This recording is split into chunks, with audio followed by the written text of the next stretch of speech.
Iran के इलाके में अमेरिका का एक फाइटर जेट मार गिराया गया है।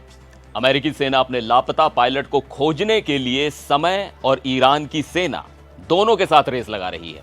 लेकिन इस घटना ने दुनिया के सामने एक बहुत बड़ा सवाल खड़ा कर दिया है।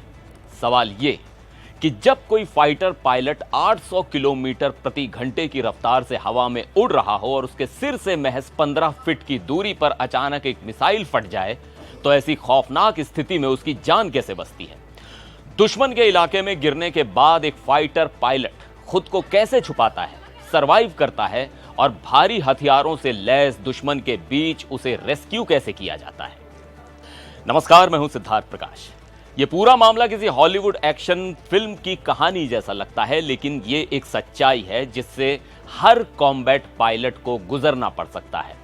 न्यूज एजेंसी एएफपी ने यूएस एयरफोर्स के एक पूर्व पायलट और एक रेस्क्यू एक्सपर्ट से बात कर इस खौफनाक सच्चाई और दुश्मन की लाइनों के पीछे के सर्वाइवल को समझाया है। जब फाइटर जेट क्रैश होता है तो पायलट इजेक्ट करता है। एरोस्पेस स्टडीज के मिशेल इंस्टीट्यूट के retired brigadier general Houston Cantwell बताते हैं कि इजेक्ट करते ही पायलट की सीयर यानी survival, evasion, resistance and escape training active हो जाती है। इराक और अफगानिस्तान में कॉम्बैट फ्लाइट का अनुभव रखने वाले कैंटवेल के मुताबिक हवा में पैराशूट से नीचे आते वक्त का समय ही सबसे अहम होता है। ऊपर ही तय करना होता है कि जमीन पर कहां छिपना है और किन जगहों से हर हाल में बचना है। हवा से सुरक्षित जमीन पर आना बिल्कुल आसान नहीं होता। इसमें पैर और टांगों में गंभीर चोट का खतरा रहता है। कैंटवेल ने बताया कि वियतनाम युद्ध में सिर्फ इजेक्ट करते वक्त ही कई सर्वाइवर को गंभीर फ्रैक्चर हो गए थे। इसलिए जमीन पर उतरते ही पायलट को सबसे पहले अपनी शारीरिक हालत जांचनी होती है कि वो मोबाइल है या नहीं। इसके बाद वो पता लगाता है कि वो किस जगह गिरा है, छिपने की सुरक्षित जगह कौन सी है और बेस से संपर्क कैसे होगा। रेगिस्तानी माहौल में पहली प्राथमिकता पानी खोजना और दुश्मन से बचना होता है। कैंटवेल जोर देते हैं कि पायलट को अपनी पूरी ताकत से दुश्मन की कैद से बचना होता है। मूवमेंट के लिए सिर्फ रात का अंधेरा सुरक्षित माना जाता है। छिपने के लिए शहर में कोई ऊंची छत और खुले इलाके में कोई ऐसा खेत चुना जाता है जहां रेस्क्यू हेलीकॉप्टर आसानी से उतर सके। सुरक्षा के लिए पायलट हमेशा पिस्टल रखते हैं। जब पायलट जान बचाने की जद्दोजहद कर रहा होता है, उसी वक्त कॉम्बैट सर्च एंड रेस्क्यू यानी CSAR की टीमें एक्टिव हो जाती हैं। कैंटवेल कहते हैं कि जब पायलट को पता होता है कि टीम उसे बचाएगी तो उसे हिम्मत मिलती है।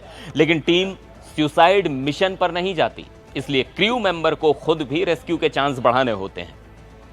रेस्क्यू मिशन के लिए हमेशा एक रेडी रूम होता है।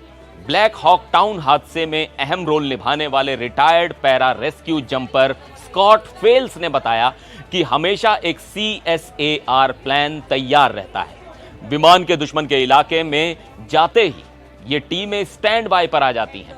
पायलट की खोज के लिए ह्यूमन इमेजरी, सिग्नल इंटेलिजेंस और ड्रोन्स की मदद से भारी खुफिया जानकारी जुटाई जाती है। लोकेशन मिलने पर उड़ते हेलीकॉप्टर में ही रियल टाइम रेस्क्यू प्लान बनता है। गनर दुश्मनों पर नजर रखते हैं और पायलट लैंडिंग की जगह खोजते हैं। जमीन पर टीम पक्का करती है कि ये वही पायलट है। फिर मेडिकल स्थिति और खतरे का असेसमेंट कर तय होता है कि मौके पर ही इलाज देना है या तुरंत उड़ जाना है।